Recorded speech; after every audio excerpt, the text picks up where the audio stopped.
sure, from a political standpoint, so to speak. So if that answer is collective bargaining, if that means employment, if that means federal legislation or some combination of that, I think the optionality that exists is significant. We're still, again, it's been 5 weeks since the House case was settled and is being implemented.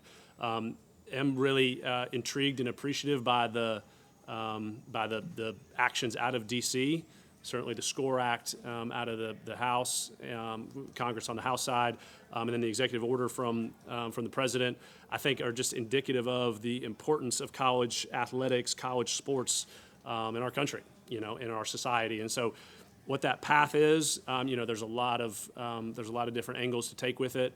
I think the activity and the support from D.C.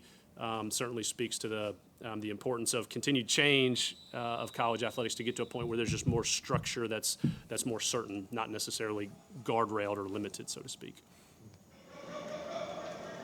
In terms of the playoff, I think the ACC's for the 5+11 model. Is that something you endorse? I mean, is there a want for that to be the model if it expands? It's nice to have a head coach that's just like, hey, I'll play whatever, 2, 4, So Dabo and I certainly talk about it a lot. Commissioner Phillips has done a great job of kind of guiding that conversation, not only within the ACC room, but also with the other 3 Power 4 commissioners. Certainly the 5+11, I think, gives great access. Certainly an expansion to 16. There's pros and cons with that, but I think that is really intriguing from a college football standpoint. Certainly the 5 respects the conference champion. That attribute I think is even more fleeting and compelling. John, I think that would endorse. I don't know if endorse is the right word, but certainly supportive of that model. It's also indicative of, and we've talked a lot, you've seen actions from us with our scheduling and our Notre Dame partnership, that we are building to be really adaptable for what different models or structure looks like, whether that's 5-11, other CFP formats, the value of strength of schedule, which certainly gets a lot of discussion these days, which I'm incredibly supportive of. We've been consistent in our scheduling model for years, and playing at least 10 Power 5, whatever the vernacular at the time may be, BCS, Power 5, Power 4 schools. And we're scheduled out like that, but we're even actually scheduled beyond that, as you guys know, with our Notre Dame series, in order to have adaptability around what the ACC schedule looks like, what other conference schedules look like, what CFP format looks like, the value, I think the increasing value of what strength of schedule looks like. Again, our strategy has been built to be optionality on that, knowing that we don't control all those decisions, but really supportive of a lot of the progress that's being made from a CFP standpoint or otherwise.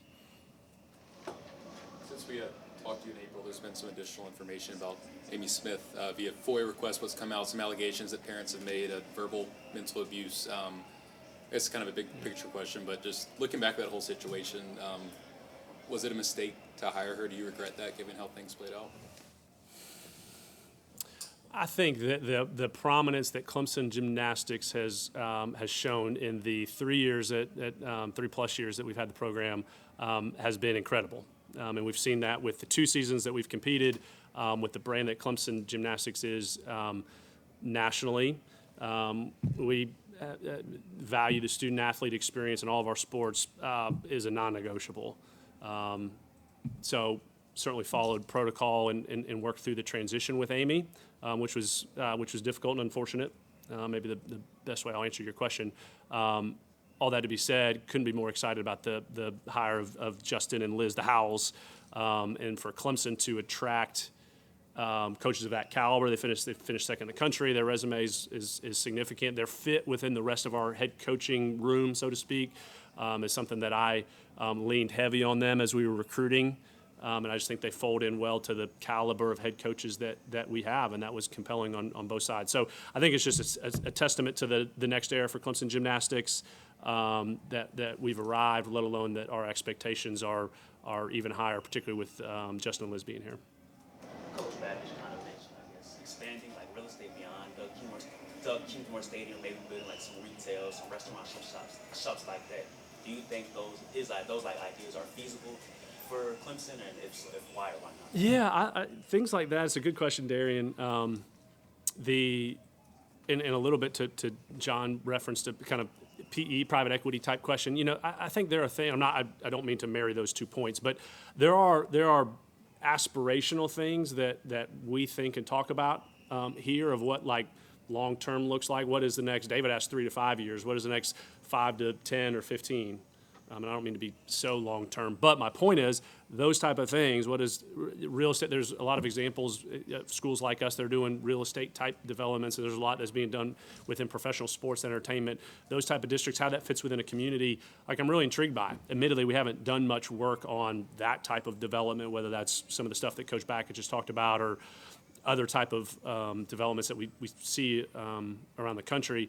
But it's on the list, so to speak, to really to look to explore and what the next steps look like. And the reason I linked it back to some of John's questions was around Clemson Ventures. You know, Clemson Ventures is structured to be a vehicle that can operate and do things in a different manner, commercial, kind of more private type business, revenue generating in nature. So yes, intrigued by that.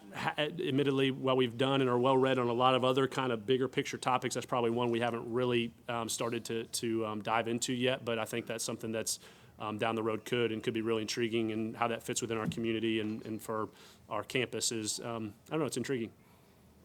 A lawsuit was put in against the ACC. Part of it was that it had chilled kind of the approach from the ACC. It chilled your ability to get offers from other conferences. So how do you guys approach that now? I mean, are you open and kind of canvassing for offers from other conferences, or how do you actually approach that now that you're no longer chilled and that way you have a clear out? It's chilled. That's a good verb there. Yeah, a couple things on the ACC settlement member disputes. The objectives, or maybe the reasons why that was initially filed, and therefore our objectives that we were really pleased with to move forward with the settlement were, John, to your point, certainty around our future media rights. And so while that was uncertain before, your point, now there is certainty on what that looks like for future media rights ownership. That was primary one, just have certainty on what that looks like, given our anticipation and our preparedness for the dynamic nature of college athletics in the years to come. So that's real direct. That being said, you know, in addition, objectively, you know, financial position changing, and with ACC success initiatives, the new viewership model, the innovative nature of that Commissioner Phillips has led through, certainly something that we feel like is going to have big upside for Clemson, not just because we're Clemson, but because we have to go earn it and continue to perform on the field and be a compelling brand and drive viewership, et cetera, consider different scheduling strategies. You know, all these things are interrelated.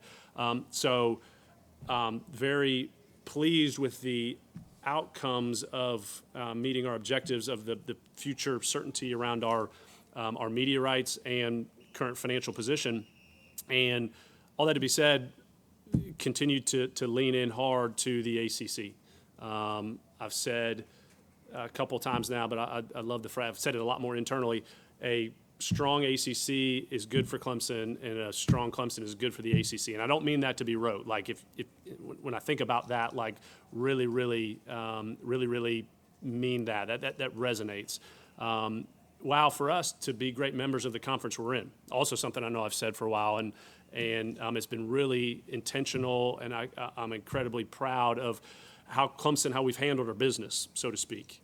And that goes at all levels within the athletics department, our university leadership, and that's important, and it resonates not only within the tough circumstances of being in litigation, but also currently and as we go forward. And so yeah, the landscape's going to continue to change. Yes, we are positioned to be nimble with that, while also needing to be great members and partners with the schools that we compete against within a conference, let alone our national expectations that we have, certainly in football, let alone across the board.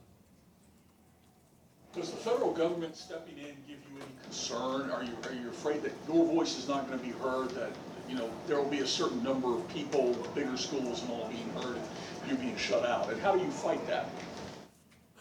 Yeah, it doesn't give me concern. I guess I'll go back to it's indicative of the importance of college athletics and the uncertain nature of the current construct. And so, again, Congress, the Oval Office, I think I welcome that type of activity. We certainly engage in partnership across campus, myself, colleagues in Columbia or otherwise, like how we work locally, within our state legislature and General Assembly, let alone federally, your question. So I welcome it. It doesn't concern, but it certainly is complicated, and there's a lot of different aspects to that. And so exactly where the outcomes come. So I don't mean to be so optionality. And when I talk about collective bargaining versus employment versus federal legislation, it's really complex. College sports has grown to be incredibly complex, and so therefore the involvement of federal government, so to speak, may help simplify or give more structure to it. And so welcome that if that is potentially some outcomes from that. Another thing Pavo said a lot is that this is all just going to be a giant super league at some point in football anyway. So I mean, with the uncertainty of what the model is even going to look like, I mean, does that chill the idea of moving to another conference or where you have to be? I mean, you have to figure out what it's going to be in general in terms of football and basketball, where that's all plays. Yeah, the broad. Coach and I've heard his it's all gonna blow up, right? Holy cow! Or it's all gonna be one big. So listen, obviously it's my job to be much more the practitioner as far as how that could come to form. There is a lot of discussion in groups and sidebars nationally as it relates to even broader picture. How does it look for the separation, so to speak, or the delineation between football, which for most schools is your significant primary revenue driver, versus the other, the 21 sports that we have here that don't drive as much revenue. And so